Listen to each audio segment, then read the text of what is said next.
Welcome back to the deep dive. Okay, let's unpack this. This conversation is part of the Journey series by ACE, a cross-border boutique investment bank centered around a global investor business owner network. Today, we're diving into a really dynamic and vital sector, the Saudi beverages industry.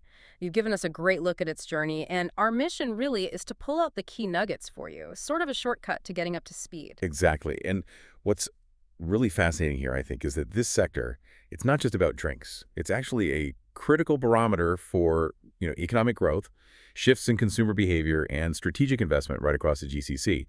This ACE Compass report really helps align direction for investors looking at this space. It's moving fast. That's a great way to frame it. So let's drill down. The growth seems pretty clear, but what are the core drivers, the really solid foundations for investors here?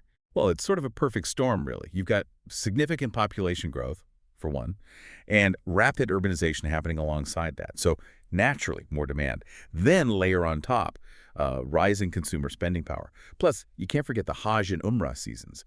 Huge transient demand there. Millions of people needing safe drinks. Right, the sheer volume. Exactly. And importantly, this all ties into the bigger picture. Saudi Vision 2030. There's a real push for food security, which directly encourages local production, stronger supply chains. It's baked into national strategy. Okay, so those are the strong foundations. But what about let's say, the sharper edge? Where are the really interesting opportunities the report points to, beyond just more growth? Yeah, good question. The market's maturing, and that's where it gets interesting for investors. We're seeing much more demand for diversified products. Right. It's not just the basics anymore. Think functional drinks, niche health waters, that sort of thing. Yeah. And sustainability and packaging, Right. huge. It's moving from a nice to have to, well, almost a requirement. Big innovation space there. Also things like automation, digital tech, IoT in the packaging and production lines, getting smarter. Smarter operations. Right. And digital delivery, subscriptions models changing how drinks get to people. Longer term, maybe even integrating desalination tech into water production. That's a strategic one. That's quite a range of opportunities. So the thesis seems strong. Are we actually seeing this play out? What are the market signals confirming this growth? Oh, yeah, the signals are definitely there. Yeah. I mean, first, climate. Hotter temperatures mean more need for hydration. Simple as that. Then, big shifts in consumption. Health awareness is way up. People want bottled water, low-sugar options. It's a clear trend. Driven by health convenience, too. Absolutely. Faster lifestyles, more urbanization. People need ready-to-drink grab-and-go options. And crucially, you have massive government spending. Think NEOM, the Red Sea Project. These mega projects boost hospitality like crazy, which of course means more beverage consumption, plus hosting global events adds to that. Okay, demand is clear.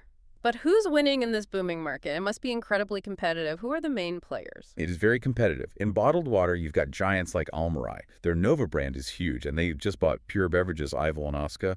Big move. Then Alju's Hilwa, a Theb water. Plus the international guys like Nestle, Pure Life, PepsiCo's Aquafina. And in sodas, juices, energy drinks? Just as fierce. You have Al-Jamai bottling Coke, Sadafco and Almarai big in juices and dairy drinks. PepsiCo again with Tropicana, Mountain Dew Energy. And Red Bull, Power Horse Dominate Energy. So how do they stay on top? What's the strategy? It's a mix. Things like vertical integration, controlling more of their supply chain. Diversification is key. Constantly adding new products. Strong distribution networks, obviously. And lots of innovation in marketing, especially pushing those healthy options. International brands leverage their global muscle, of course. You mentioned Almarai's acquisition. The report highlights M&A as a particularly hot area. Why so much activity there? Any other big examples? Yeah, M&A is a major theme. It's often faster than building from scratch, right? Buy market share, buy new products, capitalize on trends quickly. So yeah, the Almarai deal for Pure Beverages was huge, estimated over 1 billion Saudi riyals. Really expanded their water footprint. Wow. Another big one recently, Hassana Investment, which is linked to the state pension fund, took a 40% stake in Bahrain Water. Shows institutional confidence. And regionally, Agthia from the UAE bought Riviera Water here too. It's not just the big guys either. Private investment funds, local and regional, are actively looking for deals in this space. M&A is definitely a key growth lever. Okay, lots of opportunity, lots of activity. But no investment is without risk. What are the main challenges or hurdles investors need to watch out for here? Absolutely. Critical question. And yeah, there are definite challenges. First, that intense competition we talked about. It puts real pressure on prices, on margins, stuff. Then, Raw material costs, plastic, sugar. Prices can swing wildly, hitting costs hard. Volatility. Government regulations, too. Yeah. Health standards, new taxes like the sugar tax, they can change the game quickly. Consumer tastes change fast as well. That shift to health demands constant adaptation. And sustainability. You mentioned packaging. Right. Growing pressure to reduce plastic, manage waste. That means investing in eco-friendly options, which cost money. Supply chain disruptions are always a risk, can affect getting materials, distributing products, and, long term. Mm, Water scarcity in the region is a fundamental question for the source of bottled water. a bigger picture concern. Definitely.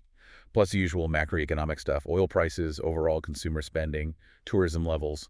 Demand can be sensitive. Mm. It's a complex picture. So bringing it all together, what does this mean for you, the listener, the investor, trying to navigate the Saudi beverages landscape? Look, this deep dive really shows a market that's buzzing with growth. Demographics, consumer shifts, these huge mega projects are driving it.